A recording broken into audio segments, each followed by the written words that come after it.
तो इस कहानी के शुरू में हम हैना नामी एक लड़की को देखते हैं। उसे घर से बाहर कुछ अजीब आवाजें सुनाई देने पर वो एकदम से गन उठा लेती है। उसी सेकंड बहुत सारे मॉन्स्टर उसके घर का दरवाजा तोड़ते हुए उसके ऊपर हमला कर देते हैं और हैना गन के जरिए उन सभी मॉन्स्टर्स को मार डालती है। मॉन्स्टर्स के मरते ही ये सब कुछ यहाँ से खत्म हो जाता है और मालूम होता है कि यहाँ जो कुछ भी हो रहा था वो हैना की वर्चुअल गेम के अंदर हो रहा था। असल में हैना एक गेमर है और उसकी जॉब है गेम्स को लॉन्च करने से पहले उसे टेस्ट करना, उस गेम की ग्लिचेस, यानी गलतियाँ और इम्प्रूविंग पॉइंट गेमिंग कंपनी को बताना। अभी जो हैना गेम खेल रही थी उसमें भी एक ग्लिच था जिसके बारे में वो कंपनी को बताती है और कंपनी यहाँ उसे बताती है कि इन्होंने एक और गेमिंग टूल बनाया है जिसको लॉन्च करने से पहले कल वो टेस्ट करने के लिए हैना के पास भेजेंगे। हैना उस पार्सल को रिसीव करने के लिए बहुत ही ज्यादा एक्साइटेड थी। अगले दिन वो पार्सल भी घर आ जाता है, लेकिन हम नोटिस करते हैं कि हैना डिलीवरी बॉय से डर रही है। वो डिलीवरी बॉय को अपार्टमेंट से दूर रहने को कहते हुए बहुत ही मुश्किल से पार्सल रिसीव करती है और साइन करती है। उसके लिए इतना छोटा सा पार्सल रिसीव करना इतना बड़ा काम इसलिए बन गया था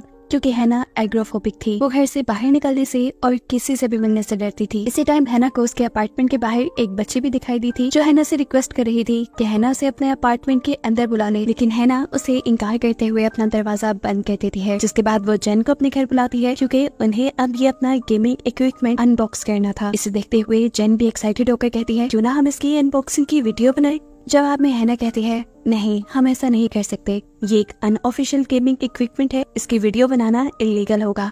जेन हैना की इकलौती फ्रेंड थी, उसकी जिंदगी की इकलौती इंसान, नहीं तो हैना किसी से भी नहीं मिलती थी, अपने अपार्टमेंट से बाहर जाती ही नहीं थी। वो गेमिंग से पैसा कमाती थी और अपनी जरूरत का सारा सामान वो अपने घर ही डिलीवर करवा लेती थी। शायद देखने को मिलता है ये लोग उस इक्विपमेंट की अनबॉक्सिंग करते हैं तो उसके अंदर से हेडबैंड जैसा कुछ निकला था। उसे ऑन करते ही एक अजीब बात ये होती है कि वो खुद ही हैना के गेमिंग सिस्टम से अटैच हो जाता है और स्पीकर पे हेडबैंड का सिस्टम हैना को ये हेडबैंड अपने सर पे पहनने को कहता है। उसके सर पे पहनते ही अभी सिस्टम उसे बताता है कि ये हेडबैंड डायरेक्ट ब्रेन से कनेक्ट होता है और ब्रेन की इलेक्ट्रिकल इम्पल्स से कनेक्ट होकर वो कंप्यूटर को भी कंट्रोल में कर लेता है। यानी इस इक्विपमेंट को पहनने के बाद हैना को माउस को टच करने की जरूरत नहीं पड़ेगी, कीबोर्ड को यूज करने की जरूरत नहीं पड़ेगी, उसका कंप्यूटर खुद ब खुद उसके ब्रेन के जरिए चलने लगेगा। अब इस डिवाइस को पूरी तरह से ब्रेन के साथ कंट्रोल करने के लिए हैना को कुछ ब्रेन एक्सरसाइजेस करनी थी। यहाँ पहली एक्सरसाइज शुरू होती है जहाँ पर हैना को स्क्रीन पे कुछ अल्फाबेट्स नजर आ रहे थे। सेम अल्फाबेट हैना को कीबोर्ड पे चूज करने थे। जैसे ही ये एक्सरसाइज आधी खत्म होती है तो हैना नोटिस करती है कि अब हैना बिना कीबोर्ड के बटन्स को प्रेस किए कंप्यूटर पे अल्फाबेट्स लिख पा रही थी। जिसे देखते हुए हैना बहुत ही ज्यादा एक्साइटेड होकर अपनी दोस्त जेन को यहाँ बुलाती है। जेन भी इसे देखकर हैरान थी। वो अब हैना को मशवरा देती है कि तुम्हें इसके जरिए गेमिंग टूर्नामेंट पे हिस्सा लेना चाहिए, लेकिन हैना मना कर देती है क्योंकि पिछली मर्तबा हैना गेमिंग टूर्नामेंट हार गई थी। उसका इनकार सुनकर जेन थोड़ा उदास हो जाती है और अपने अपार्टमेंट में जाने की बात करती है। हैना भी उसे गेट तक छोड़ने के लिए आती है और पीछे से हमें देखने को मिलता है कि हैना जो कुछ सोच रही थी वो सब कुछ ही ये एआई सिस्टम परफॉर्म कर रहा था और इतना एडवांस सिस्टम किसी के लिए भी खतरनाक साबित हो सकता है। हैना अब वापस कंप्यूटर के पास आती है तो उसकी एक्सरसाइजेस कंटिन्यू हो जाती है। वो दूसरी तीसरी कई एक्सरसाइज करती है और फिर आखिर में थक जाती है। तब ये ओमनिया नाम की डिवाइस उसे खुद आराम करने को कहती है, इसलिए हैना भी सोने चली जाती है। यहाँ हैना के ख्वाब के अंदर हम एक बर्ड को देखते हैं जो कि एक पिंजरे में बंद था और आजाद होने की कोशिश कर रहा था।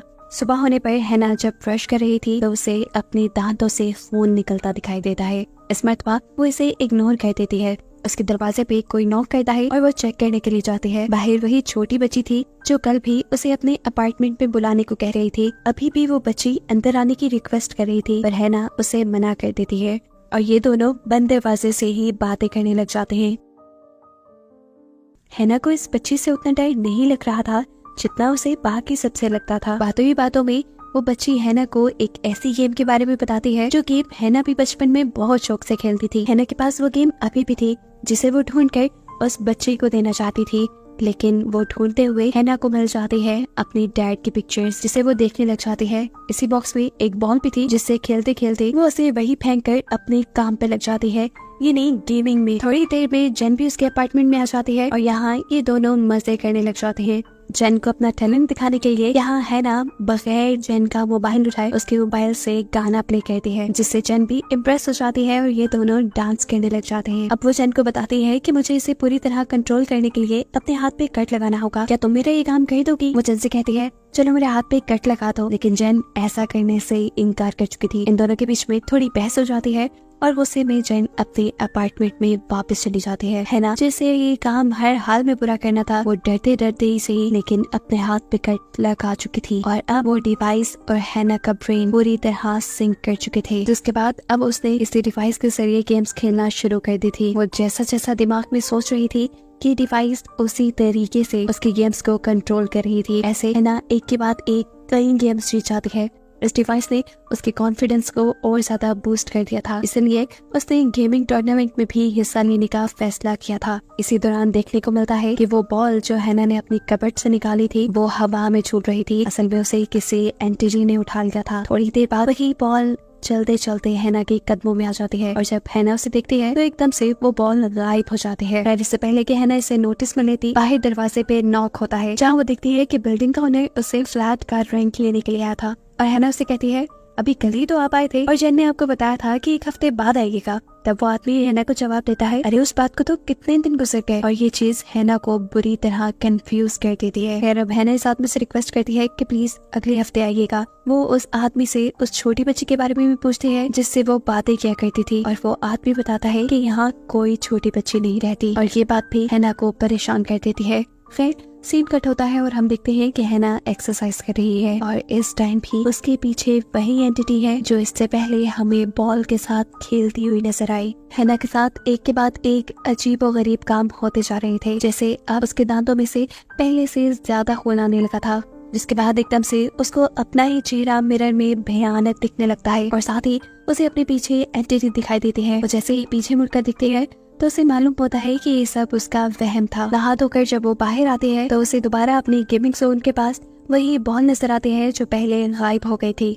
हैना अब अपने वर्चुअल ग्लासेस को पहन लेती है और फिर वो नोटिस करती है कि वो अपने दिमाग और उस डिवाइस की मदद से उस बॉल को किसी भी चीज में बदल पा रही थी, और ये सच में बहुत ज्यादा हैरान कर देने वाली बात थी। फिर इतनी देर में यहाँ पर जेन भी आ गई। ये दोनों टूर्नामेंट की तैयारी में लग जाते हैं और हैना इस मर्तबा ये टूर्नामेंट अपनी नए गेमिंग इक्विपमेंट के जरिए खेलने वाली थी। ये डिवाइस सच में जादुई लग रही थी क्योंकि इसके जरिए एक के बाद एक हैना ने कई गेम्स जीत ली। इससे पहले कि हैना एक और राउंड स्टार्ट करती, एकदम से उसे कंप्यूटर के अंदर से एक हाथ निकलता दिखाई देता है। हैना बुरी तरह डर जाती है। जेन उससे पूछती है क्या हुआ। हैना टीवी की तरफ इशारा करते हुए हाथ कहती है, लेकिन जेन को यहाँ कुछ भी ऐसा नजर नहीं आ रहा था जो हैना एक्सप्लेन कर रही थी। हैना को रियलाइज हुआ शायद वो थक चुकी है, इसीलिए वो जेन से कहती है तुम ये राउंड खेलो और मैं आराम करने जा रही हूँ। थोड़ी देर गुजरने के बाद अब जेन भी उसके रूम में आती है और उसे बताती है कि वो लोग ये राउंड जीत गए, इसीलिए ये लोग इजीली अगला राउंड भी खेल सकते हैं। हैना उसकी बातों का बस हूँ हाँ में जवाब दे रही थी। उसने यहाँ बिल्कुल एक्साइटमेंट शो नहीं की। इसके बाद वो जेन से उस छोटी बच्ची के बारे में पूछती है जिससे वो बातें किया करती थी। जवाब में जेन कहती है कौन सी छोटी बच्ची, हमारी बिल्डिंग में तो कोई छोटी बच्ची नहीं रहती। हैना की इस अजीब सी हालत को देखते हुए जेन भी परेशान होने लगी थी। तब हैना बताती है कि मेरी मॉम भी एग्रोफोबिक थी, यानी वो भी घर से बाहर निकलने से डरती थी। वो भी इसी घर में मर गई और शायद हैना के साथ भी यही होगा। जेन यहाँ से रिलैक्स करती है और फिर हैना अपने दूसरे कामों में लग जाती है। अब वो अपना गेमिंग टूर्नामेंट खेलने के बजाय उस गेम से खेल रही थी जिससे वो बचपन में खेला करती थी, और जब वो ये खेल रही थी तो हम देखते हैं कि उसके घर की टाइल्स और बहुत सी चीजें हवा में हो गई हैं। ऐसा इसलिए था कि उसने अपने ब्रेन के साथ उसी डिवाइस को कनेक्ट किया हुआ था, इसलिए जैसा वो सोच रही थी वैसा ही उसे दिख भी रहा था। इसी बात को समझते हुए अब वो दोबारा जेन के साथ गेम खेलने लगती है। ये लोग पूरी रात गेम खेलते हैं और सुबह होने पर जेन अब अपने अपार्टमेंट में चली जाती है। हैना जब उसे सी ऑफ करने गई तो उसे गेट पे दोबारा वही बच्ची दिखी जिससे वो बातें किया करती थी। हैना उसके लिए वही गेम लेने चली जाती है जो वो बचपन में खेला करती थी, और जब हैना वापस आई तो उसने देखा कि अब उसके अपार्टमेंट का दरवाजा खुद ब खुद खुल रहा था, और वो बच्ची तो अब अपार्टमेंट के बाहर कहीं भी नहीं थी। वो उसे देखने के लिए बाहर भी जाती है लेकिन वो बच्ची कहीं नहीं थी। हैना को जब एहसास होता है कि वो अपने अपार्टमेंट के बाहर है तो डर से उसकी बुरी हालत हो जाती है। वो जल्दी से अपने अपार्टमेंट की तरफ भागती है, लेकिन अपार्टमेंट का दरवाजा बंद हो चुका था और उसे कॉरिडोर में वही एंटिटी, वही भूत दिखाई दे रहा था जिसे हम उसके घर पे भी देख चुके हैं। जोर जोर से हैना दरवाजा नॉक करती है और एकदम से उसे होश आ जाता है। हमें मालूम होता है कि हैना तो अपने कमरे से बाहर गई नहीं थी। उसके साथ इस टाइम क्या हुआ था ये तो उसे खुद भी समझ नहीं आ रहा था। तंग आकर अब वो उसे गेमिंग कंपनी में कॉल करती है जिन्होंने उसे ओमनिया डिवाइस दी थी। वो पूछती है कि क्या बाकी गेम टेस्टर्स ने इस डिवाइस के खिलाफ कोई कंप्लेन की है, और उसे ना में जवाब मिलने पे अब वो और भी ज्यादा परेशान हो गई थी क्योंकि ये सारी वियर्ड अजीब चीजें उसी के साथ हो रही थी। फोन को काटते ही अब हैना को दोबारा वही बच्ची उसके घर के अंदर दिखाई देती है। हैना उससे पूछती है तुम कहाँ चली गई थी? जवाब में वो बच्ची कहती है मैं तो हमेशा से यही थी। एकदम से उसी बच्ची के पीछे हैना को वो एंटिटी भी दिखाई देने लगी। हैना डर गई। एकदम से किसी ने हैना को हवा में उठा लिया। खौफ से हैना ने बहुत जोर से चीख मारी और एकदम से फिर से यहाँ सब कुछ नॉर्मल हो गया। हैना ने अब ओमनी डिवाइस से पूछा क्या ये सब तुम कर रही हो? तब उस डिवाइस ने जवाब दिया नहीं, मेरा कोई दिमाग नहीं, तुम जैसा सोच रही हो तुम्हें बस वैसा ही दिख रहा है। अब सीन कट होता है और हमें दिखाया जाता है कि हैना अपने टूर्नामेंट के रिजल्ट देख रही थी। उसके पीछे जेन भी खड़ी हुई थी और वो भी बहुत ज्यादा एक्साइटेड थी। एकदम से हैना की फेस के एक्सप्रेशन चेंज हो जाते हैं और उसके पीछे से जेन भी गायब हो जाती है। हैना कंप्यूटर स्क्रीन में बुरी तरह खो जाती है और फिर उसे देखने को मिलता है कि वो फाइनली इस टूर्नामेंट में न सिर्फ जीती थी बल्कि उसने इस टूर्नामेंट में फर्स्ट पोजीशन ली थी। ये देखते हुए उसकी खुशी का ठिकाना ही नहीं रहा था। वो खड़े होकर ये बात जेन से शेयर करने वाली थी लेकिन वो देखती है कि जेन यहाँ कहीं भी नहीं है और जेन का फोन तो उसके पास ही रखा था। एकदम से अब उसका दरवाजा नॉक होता है। वो बाहर जाती है तो इस टाइम बिल्डिंग का ओनर उसे ये बताने के लिए आया था कि उसका रेंट पे हो चुका है। ये बात अजीब थी, उसने रेंट पे नहीं किया था। वो अब अपने बिल्डिंग के ओनर से अपनी दोस्त के बारे में यानी जेन के बारे में पूछती है तो ओनर जवाब देता है कि पिछले कई दिनों से उन्होंने बिल्डिंग में जेन को नहीं देखा। हैना परेशान होकर अपने घर के अंदर चली जाती है। उसने खाने के लिए कुछ नूडल्स बनाए थे और जब वो उसे खाने लगी तो उसे पता चला ये नूडल्स नहीं बल्कि कीड़े थे। उसने फौरन ये नूडल्स छोड़ दिए। उसका हाथ जो यहाँ पे कटा हुआ था उसके अंदर भी बुरी तरह इन्फेक्शन हो गया था। एकदम से हमें दिखाया जाता है कि जब वो गेम खेल रही थी तो वो एंटिटी जो कि उसके घर में बार बार दिखाई गई है वो उसे पीछे से आकर गले लगा लेती है। अब ये सीन ऐसे कट होता है कि हैना की डोर पे एक और मरतबा बेल होती है और हैना जब देखने के लिए जाती है तो इस टाइम उसे एक ट्रॉफी डिलीवर की गई थी उस टूर्नामेंट को जीतने का इनाम। इस ट्रॉफी को लेकर वो बहुत ज्यादा एक्साइटेड होती है। वो जब अपने घर आई तो उसे अपने कंप्यूटर डेस्क के ऊपर एक बॉक्स दिखाई दिया जो जेन ने उसके लिए रखा था। वो इस बॉक्स को खोलती है। इसमें शूज थे जिसे पहनते हुए उसने अपने आप से पूछा जेन कहाँ है? ये कहते ही एकदम से जेन उसके सामने आ गई। हैना ने एक्साइटेड होकर उसे गले लगाया और फिर अगले ही लम्हे अपने पास रखे काउंटर से एक नाइफ उठाते हुए उसे स्टैब करके मार दिया। कि उसने क्या किया था वो अब डर चुकी थी, इसीलिए वो पुलिस को कॉल कर देती है। कॉल करने के बाद उसने नोटिस किया कि जेन तो उसके घर पे थी ही नहीं। वो समझ गई थी कि ये सब कुछ उसके सर पे लगा ये AI बैंड ही कर पा रहा है। वो इस बैंड को उतार देती है लेकिन जितनी मरतबा वो इस बैंड को उतार रही थी ये बैंड खुद ब खुद उसके सर पे लगता जा रहा था। अब वो बुरी तरह डर गई थी। वो अब अपना सामान उठाती है और यहाँ से जेन के पास जाने के लिए निकल जाती है। इससे पहले कि वो अपने अपार्टमेंट से बाहर निकलती उसे अपने वॉशरूम के पास कुछ दिखाई देता है। वो जब अंदर गई तो अंदर का नजारा देखकर उसके होश उड़ गए।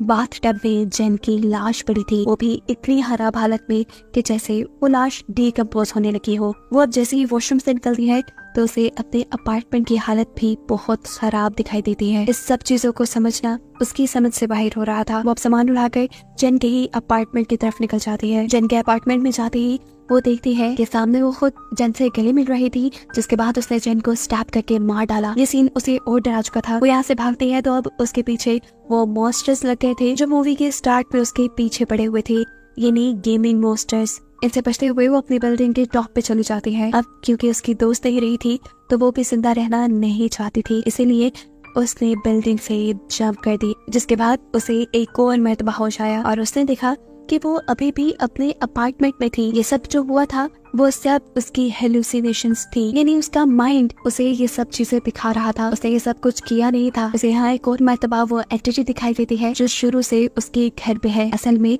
वो एंटिटी कोई और नहीं बल्कि हैना की मॉम ही है, और वो बच्ची जो उसे अपने अपार्टमेंट में बार बार दिखाई देती है वो भी हैना का बचपन है। हैना गुस्से में चिल्लाते हुए अपनी मॉम से कहती है बस करते बंद करते ये सब, चली जाए यहाँ से। और हैना की मॉम भी यहाँ से चली जाते हैं। ये सब जो यहाँ हैना देख रही थी वो सच में नहीं हो रहा था। हैना की खराब दिमागी हालत उसे ये सब दिखा रही थी। अब एकदम से हैना के अपार्टमेंट में पुलिस आ जाती है और मालूम होता है कि जेन बाकी में बहुत दिनों से गायब थी और पुलिस का शक अब हैना पे ही था, इसीलिए पुलिस इन्वेस्टिगेशन के लिए यहाँ आई थी। इतने सारे दिन गुजर गए थे और हैना को ये मालूम ही नहीं हुआ था, और इसके पीछे की रीजन थी वही AI डिवाइस जिसने हैना के माइंड के साथ मैनिपुलेशन की और उसे टाइम का अंदाजा ही होने नहीं दिया। हैना को जहाँ लग रहा था कि अभी कुछ ही दिन गुजरे हैं, वो कुछ दिन नहीं बल्कि कुछ हफ्ते थे। इसी वजह से हैना को लग रहा था कि लैंडलॉर्ड बार बार उसे रेंट लेने आ रहा है, लेकिन लैंडलॉर्ड हमेशा टाइम पे आ रहा था। और जन की लाश जो इतनी खराब हालत में थी वो भी इसलिए थी क्योंकि उसे वहाँ पड़े पड़े कई हफ्ते गुजर गए थे। पुलिस को हैना के घर से जन की लाश मिल जाती है और पुलिस यहाँ हैना को अरेस्ट कर लेती है। और मूवी के आखिरी सीन में हमें वो एंटिटी यानी हैना की मॉम दोबारा उसी के फ्लैट में दिखाया जाता है और मालूम होता है कि अभी भी जो सब कुछ हुआ वो शायद असल नहीं था, वो उसके दिमाग में ही चल रहा था। वो वर्चुअल रियलिटी और असली दुनिया के दरमियान में फर्क भूल चुकी थी। और इसी मिस्ट्री के साथ क्या आखिर सच क्या था, ये कहानी यही खत्म हो जाती है।